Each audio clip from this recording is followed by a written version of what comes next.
নমস্কার বন্ধুরা, স্বাদবাহারের রান্নাতে আপনাদেরকে স্বাগত জানাই। আমি আজকের ফ্রুট জেলি বানিয়ে দেখাবো। আমি এখানে ফ্রুট জেলি বানানোর জন্য তরমুজ নিয়েছি। তরমুজটি প্রায়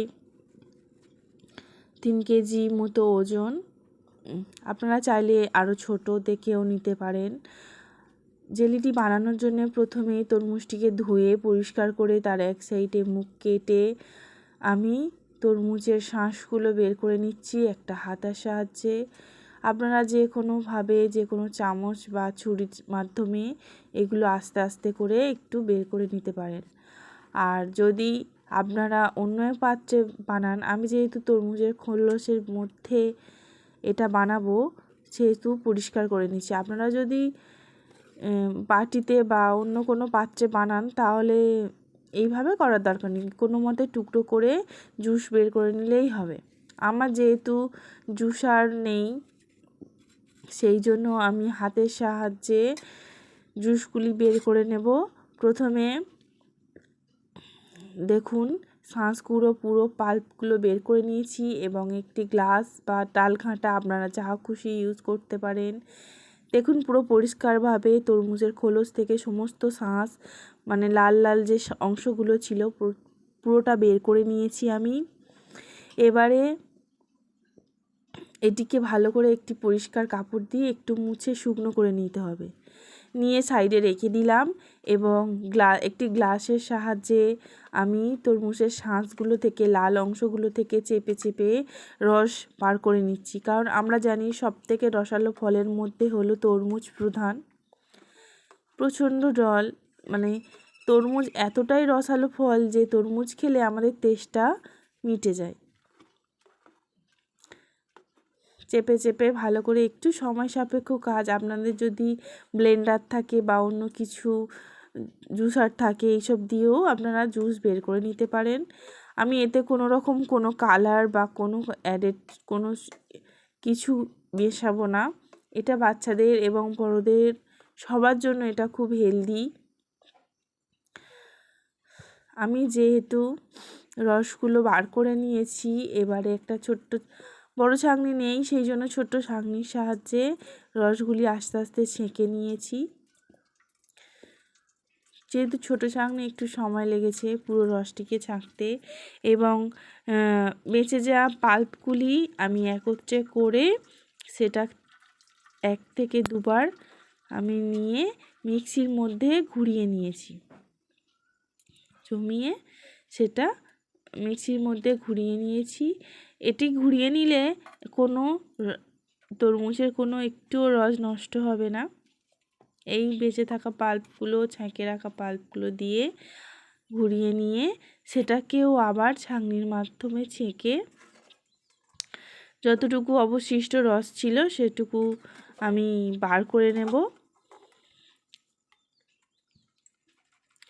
আপনাদের যদি জুসার থাকে তাহলে এই সমস্যাতে কোনো পড়তে হবে না। আমি লাস্ট ফাইনালের মতো সমস্ত রস একসাথে আবারও ছেঁকে নিচ্ছি যাতে এটি খেতে খুবই স্মুথ এবং পিওরভাবে হয়, গালের মধ্যে কোনো রকম কোনো লাম্পস না থাকে বা এই তরমুজের শাঁসগুলো না থাকে সেই জন্য, বা দানাগুলো না থাকে সেই জন্য।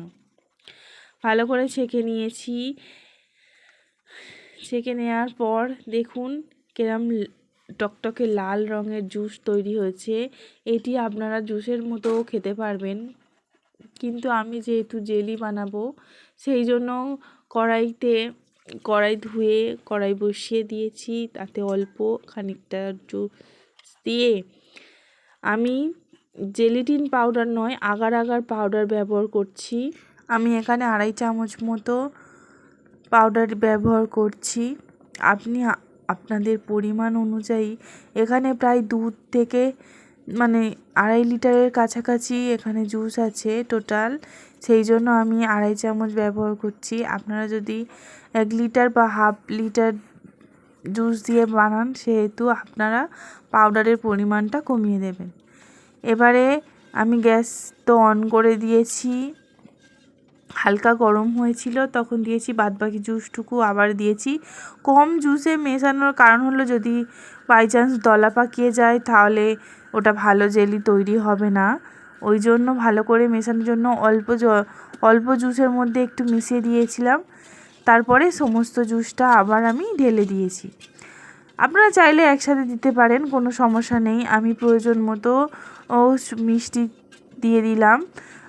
যেহেতু তরমুজটা অত্যন্ত মিষ্টি সেহেতু 3 চামচ মিষ্টি দিয়েছি, বেশি দিইনি। আপনাদের যদি প্রয়োজন হয় বেশি দিতে পারেন। দেখছেন আমি সব সময় খুন্তি দিয়ে জুসটাকে মেশাতে থাকছি। এখানে এইভাবে নাড়িয়ে যেতে হবে, নাড়ানো থামালে হবে না। বেশ 10-15 মিনিট মতো ফুটিয়ে নেওয়ার পর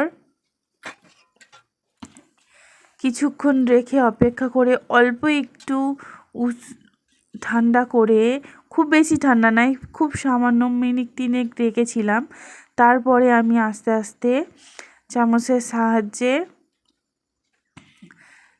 মিশ্রণটি তরমুজের খোলসের মধ্যে দিয়ে দিচ্ছি। আমি খোলসের মধ্যে জেলিটা জমাতে চাইছি, সেই জন্য আপনারা চাইলে যে কোনো পাত্রে কোনো দিয়ে সেটিকে করতে পারে। আমি একটু থাপ্পড় মেরে নিচ্ছি যাতে কোনো ভিতরে কোনো হাওয়া বা থাকলে সেটিকে বেরিয়ে আসে। এবারে উপর থেকে ঢাকনাটা দিয়ে তরমুজের যে কাটা অংশটা দিয়ে রেখেছিলাম যাতে সেটাকে বসিয়ে এবার টুথপিক দিয়ে পুরো সিল করে দিচ্ছি। টুথপিক দিয়ে গেঁথে দিলে দুটো মানে কাটা অংশ একসাথে লক হয়ে যাবে, সেই জন্য করে দিচ্ছি।